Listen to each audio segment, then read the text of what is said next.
સુરત પોલીસની ઝડપી કામગીરી, 48 લાખની ચોરીનો ભેદ ઉકેલી સમગ્ર મુદ્દામાલ પરત. સુરત શહેર પોલીસના 13 તુચકો અર્પણ કાર્યક્રમ અંતર્ગત એક વધુ સરાહનીય કામગીરી સામે આવી છે. અડાજણ વિસ્તારમાં તારીખ 18 મે 2026ના રોજ થયેલી ઘરફોડ ચોરીમાં ₹48 લાખની મત્તા ચોરાઈ ગઈ હતી. ઘટનાની ગંભીરતાને ધ્યાનમાં રાખી સુરત શહેર પોલીસે તાત્કાલિક તપાસ હાથ ધરી હતી અને માત્ર 2 દિવસમાં આરોપીની ધરપકડ કરી સમગ્ર ગુનાનો ભેદ ઉકેલી નાખ્યો હતો. પોલીસની સઘન તપાસના પરિણામે ચોરીમાં ગયેલો સમગ્ર મુદ્દામાલ રિકવર કરવામાં આવ્યો હતો.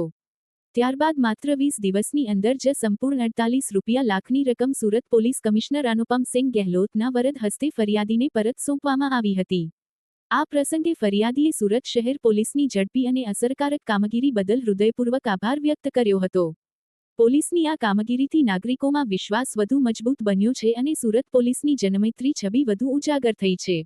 SX24 ન્યૂઝ ગુજરાતી સાથે બ્યુરો રિપોર્ટ.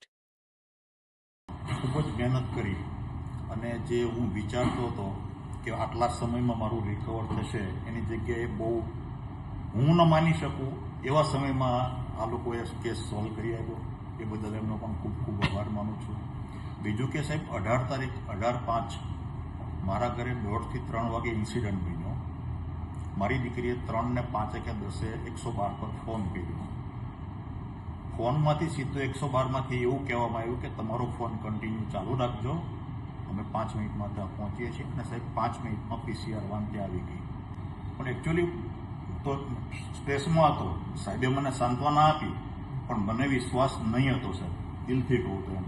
છતાં એમને કીધેલું એ કરી બતાવ્યું. એ બદલ એમનો પણ ખૂબ ખૂબ અભિનંદનને પાત્ર છે એમની ટીમ. એમ કે લોકોમાં એક પોલીસની વર્ષો અગાઉમાં એવું માન્યતા આપણે હતી કે પોલીસ હંમેશા ક્રાઇમ બને પછી લેટ આવતા હોય એમ.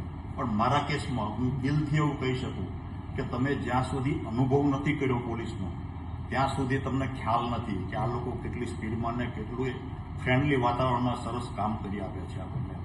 ખૂબ ખૂબ આભાર બધાનો, આપને અને આપની ટીમનો.